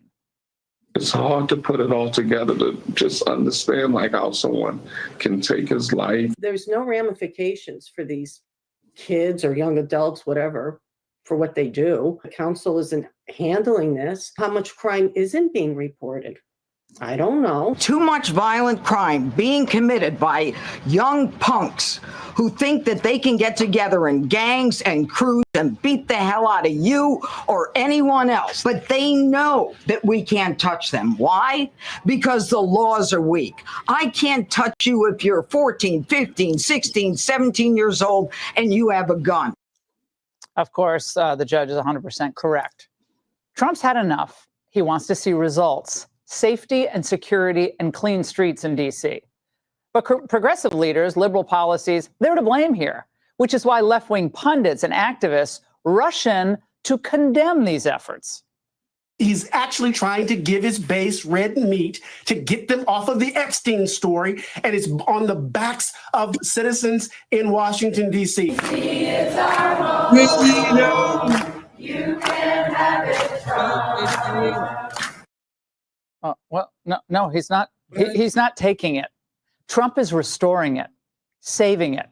And those folks most affected by high crime, they're going to go start feeling, again, safe. At your direction this morning, we've mobilized the D.C. National Guard. It'll be operationalized by the Secretary of the Army, Dan Driscoll, through the D.C. Guard.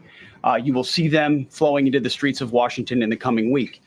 At your direction as well, sir, there are other units we are prepared to bring in. Other National Guard units, other specialized units. They will be strong, they will be tough, and they will stand with their law enforcement partners. Yeah, National Guard troops, federal marshals, D.C. police. Ultimately, we hope they'll all be working together in the coming days and weeks and months if necessary. They'll dismantle homeless encampments, shut down open-air drug markets, and finally bring consequences to the criminals who've been laughing at the law. Now, in the end, this really is not about Republicans versus Democrats. It shouldn't be. It's about restoring dignity to our capital city, so parents can let their kids play outside without fear, so tourists right near us can walk the National Mall without watching their backs, and so our monuments are places of pride, not crime scenes. This capital belongs to all Americans, and starting now, we're taking it back, and that's the angle.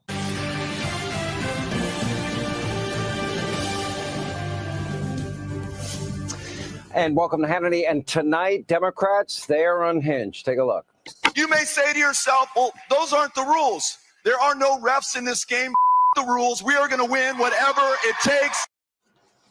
F the rules. Now, more utterly insane, and there's a ton of it, cringeworthy, manufactured, feigned, phony outrage from Beto Bozo O'Rourke and others as Texas Democrats continue to throw their little temper tantrum, trying to stall redistricting. Also, Marxist Mamdani brought to tears by Elizabeth Warren. Very touching. Take a look. Mark Zuckerberg. So Mark Zuckerberg gets to buy another island. I was trying to hold in a cough and I started crying. Oh, I thought you were just being tender. I feel the same. I bring this out in people. I really do. It's fine. That's what we need, a crybaby mayor in New York City. And coming up, why is Marxist Mondani in a cheap $2,300? Understand, in New York, $2,300 is nothing. It's a New York apartment, rent stabilized. That is designed for working class people and poor people. We will preview New York City's dark future with this aspiring rapper turned Marxist hero at the helm. And like many communists, ultra wealthy Zoran Mamdani is living the good life while taking resources away from people that really need it. We'll explain. But we begin in a different city. Tonight, that is our nation's capital, Washington, D.C. We will give you news and information, I promise, you'll never get from the state-run legacy media mob. The U.S. has long been the greatest country on earth, the greatest, best country. I always say God gave man. But sadly, that is not reflected on the streets of our capital city. Murder, assault, sexual assault, armed robbery, carjackings, the chaos, the carnage is nonstop, never ending. As of today, that is about to change. President Trump is now invoking what is Section 740 of the D.C. Home Rule Act that enables the president to federalize law enforcement in D.C. if there are, quote, special conditions of an emergency nature. The administration is now taking command of the city's police force, deploying the National Guard to restore safety and security for all its residents after conditions have totally deteriorated in our capital city. Think about this. If Washington, D.C. were a state, it would be home to the highest murder rate in the entire country. Great job, Muriel Bowser. In fact, few places on earth are as violent as our capitalist city. Even Chicago, Compton, and L.A. have a lower murder rate. In 2024, murder in D.C. was worse than almost every other capital city in the entire world. Look at this. It's insane. It was nearly twice as bad as Bogota, Colombia, 3 times worse than Mexico City, Islamabad, and more than 25 times worse than London per 100,000 people. And that's not all. Take a look at your screen. In 2023, Washington, D.C.'s homicide rate was 10 times worse than Havana and Cuba, significantly higher than several major cities in Africa and South Africa. Baghdad is even safer than our nation's capital. And it's not just murder. Carjackings up 547% in just 5 years. Also, thousands of assaults, burglaries, robberies, you name it, it's happening. One local reporter posted this image on X. It is a car with a handwritten sign that says, quote, "There is nothing of value in this car. Only restaurant supplies and broken dreams. Please don't break the windows for the 5th time." All told, in 2024, there were nearly 30,000 crimes committed that we know about. And many of the most heinous offenses are committed by teens under 18. Take a look. I see too much violent crime being committed by young punks who think that they can get together in gangs and crews and beat the hell out of you or anyone else. They don't care where they are. They can be in DuPont Circle, but they know that we can't touch them. Why? Because the laws are weak. I can't touch you if you're 14, 15, 16, 17 years old and you have a gun. I convict someone of shooting another person with an illegal gun on a public bus in the chest, intent to kill. I convict him. And you know what the judge gives him? Probation. Says you should go to college. The president is going to do everything we need to do to make sure that these emboldened criminals understand we see you, we're watching you, and we're going to change the law to catch you. All right, the U.S. Attorney for D.C., Judge Jeanine Pirro, will be with us in a moment. Now, clearly, there is a major crisis in our nation's capital. Even our friend, Democrat Harold Ford, is praising President Trump for taking action, but instead of working with the administration to restore law and order, safety, security, most of the Democrats, they are seething with rage. What, they don't care about the innocent victims? Again, not once did they care about the people that were murdered and raped and victims of violent crime because of Joe Biden, Kamala Harris, Mayorkas's wide open borders, unvetted illegals in our country. But according to D.C. Mayor Muriel Bowser, Trump's commitment to reducing crime is, you guessed it, a threat to democracy. Only thing missing is a Hitler comparison. Take a look. My message to residents is this. We know that access to our democracy is tenuous. That is why you have heard me and many Washingtonians before me advocate for full statehood for the District of Columbia.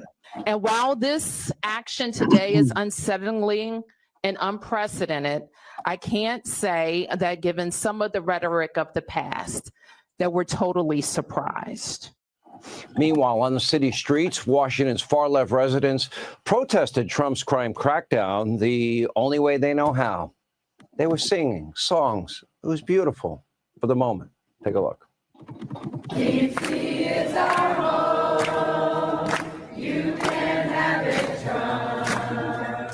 DC is our home. You can have it, Trump. It's our home, so it's our home. Get on out.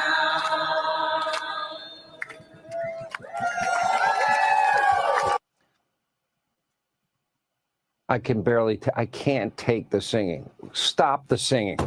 Unfortunately, it gets worse. It's no surprise, but the media mob, they are completely outraged that President Trump will actually protect people's lives, restore law and order, and would use the federal government to do so in our nation's capital. They are outraged as per usual every minute, every second of every day.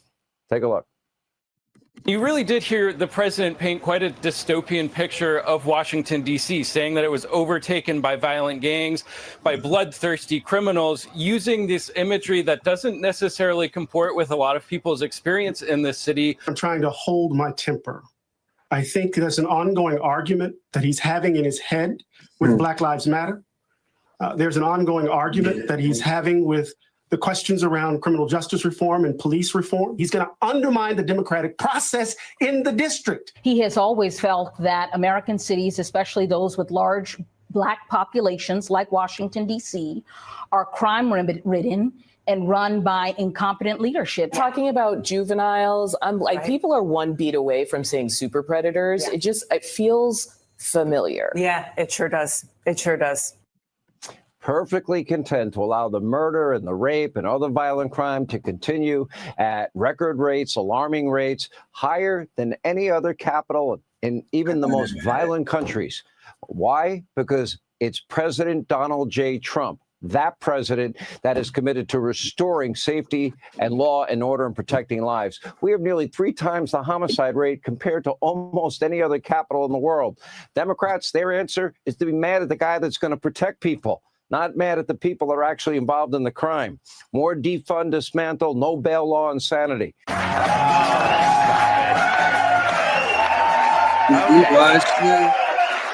Are you clapping for me, or is it because it's the birthday of my body double, Chris Hemsworth? Happy Monday, everyone. Bernie Sanders claimed that Kamala Harris was heavily influenced by wealthy people. So who were these wealthy people that influenced her? Well, there was Captain Morgan, Sam Adams, Paul Masson, Robert Mondavi, and of course, Bloody Mary. Illinois Governor J.B. Pritzker called the Texas Democrats who fled to avoid a vote on redistricting heroes, prompting the Dems to go into hiding, fearing Pritzker might eat them. Little play on words there. According to a new study, aging skin is rejuvenated by young blood and bone marrow, which explains why the interns of a certain congresswoman keep going missing. Look at that face. President Trump said the homeless population in D.C. must move out immediately. He promised to be careful, though, because some people only look homeless. Podcaster Jennifer Welch suggested Trump voters should be banned from Mexican, Chinese, and Indian restaurants, as well as gay hairdressers and NBA games. Meanwhile, everybody agrees her face should be banned from places with good lighting. 2 blind passengers were left behind on a Southwest flight. Well, whose fault is that?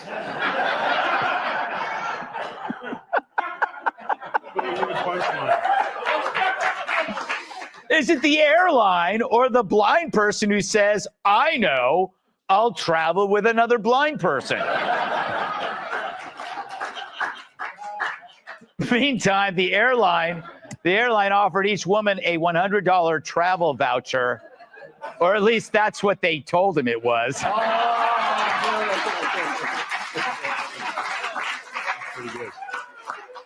Finally, Kathy Griffin confirmed that she underwent a third facelift. This just in, it didn't work. You know, I can't believe anything that comes out of her mouth. Oh no, that's just her navel. All right, get to the news. So last week I was a guest on the Tonight Show. Yeah, thank you.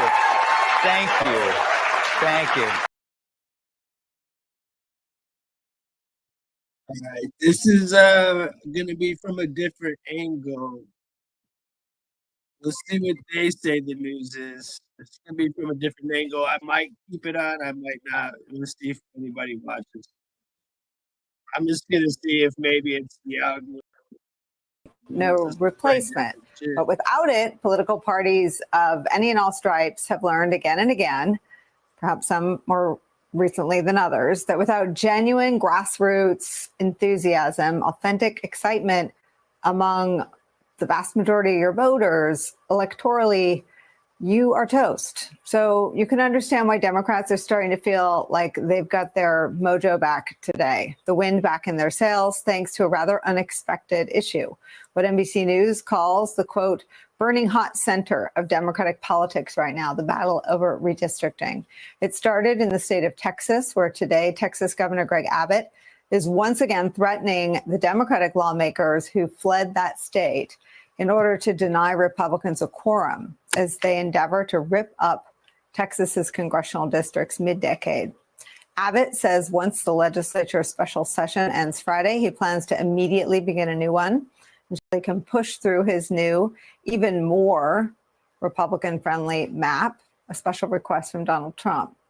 One of those Democrats outside of Texas state lines right now is Representative James Tallarico. Fox News invited him on their air yesterday to talk gerrymandering, and this is how it went.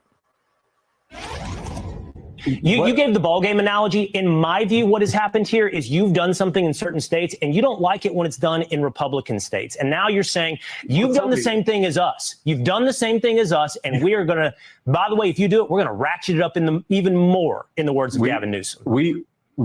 My party has never gerrymandered in the middle of the decade at the request of the president of the United States, nor would we. The only way this is going to happen in blue states is if Texas executes this power grab. You mentioned Massachusetts. Right. Do you know the party of the governor that signed that map into law?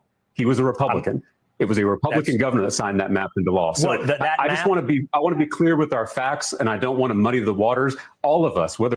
Okay, I'm gonna go ahead and call this right, because this doesn't make no sense. So, thanks for being around. Thank you, Billy, for your help.